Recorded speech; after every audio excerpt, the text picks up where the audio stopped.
Today we're digging into something we're seeing everywhere, these hybrid hotel spaces. Yeah, definitely. We've basically boiled down a really interesting panel discussion called Blurring Lines, Hybrid Spaces in Modern Hotels. Some big names were on it. Rory Brett, Panu Amornbantukul, Sombat Ng, Chakkrit Luangcharoenrat, from firms like 8 Inc., JPA Architects, Paperspace Asia, Gensler Thailand. Exactly. And, well, the core issue they highlighted is that the old way, just a bed, maybe a tiny desk, it's just not cutting it anymore. People travel differently now. They work, they relax, they want to connect, sometimes all in the same place. And hotels, they risk getting left behind if they don't adapt.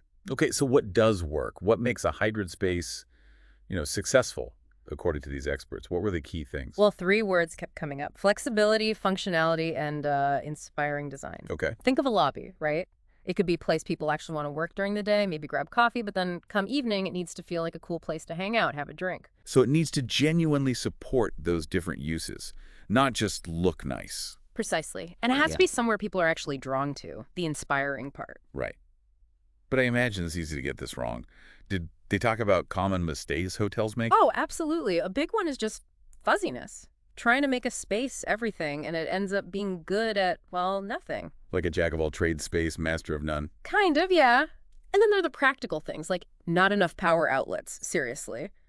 Or bad acoustics. You can't have focused work next to loud socializing without thinking about sound. And sometimes, honestly, the design just misses the mark. It doesn't feel right for the intended uses. So if you're running a hotel right now, what were some of the, practical tips? What could someone do, maybe even tomorrow?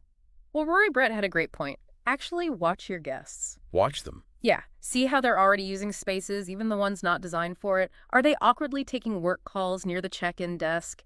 Trying to have a quiet chat in a busy cafe area? Ah, okay. So find the unmet needs that are already visible. Exactly. That tells you a lot. Another suggestion was starting small. Maybe pilot a hybrid concept in one corner, see how it goes, get feedback, then think about bigger changes. That makes sense. Test the waters first. But this raises another point. How do you actually know if these changes are working? It can't just be about filling rooms, can it? No, and that's where this idea of ROE came up in the Q&A. Return on experience. Return on experience. Okay. Yeah. Different from ROI, return on investment. Totally. ROI is the immediate bottom line, room revenue, things like that. ROE looks longer term. It's about the value you get from really positive guest experiences. So like good buzz on social media because the lobby is amazing. Yeah. Or people sticking around longer, spending more at the bar or restaurant because the atmosphere is great. It's about loyalty and reputation driven by the experience. That's a really interesting way to frame it. And they even mention AI. Artificial intelligence in, designing hotel spaces. They did. It's more future-gazing, perhaps. But think about it. AI could potentially analyze tons of data. How people move through a space, what times they use different areas, maybe even guest feedback. Okay. And then help optimize layouts. Imagine AI suggesting the best furniture arrangement in a lobby to support both quiet work and social buzz. Maybe even adjusting based on the time of day. Wow, okay. That's pretty fascinating stuff. Yeah. So wrapping this up, the big message seems to be hotels need to evolve, right? Definitely. Move past that static model. Focus on spaces that are flexible, that actually function for multiple needs, and that feel genuinely inspiring. And avoid those common pitfalls. Think about new ways to measure value like ROE.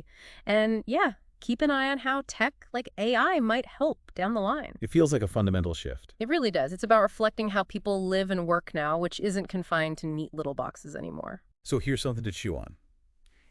If hotels are embracing this mix of uses, this flexibility, how could those same ideas, adaptability, multifunctionality, maybe change other places you use every day? Your office, the local library, maybe even how you set up your own home. Good question. Definitely something to think about. Thanks for diving deep with us today.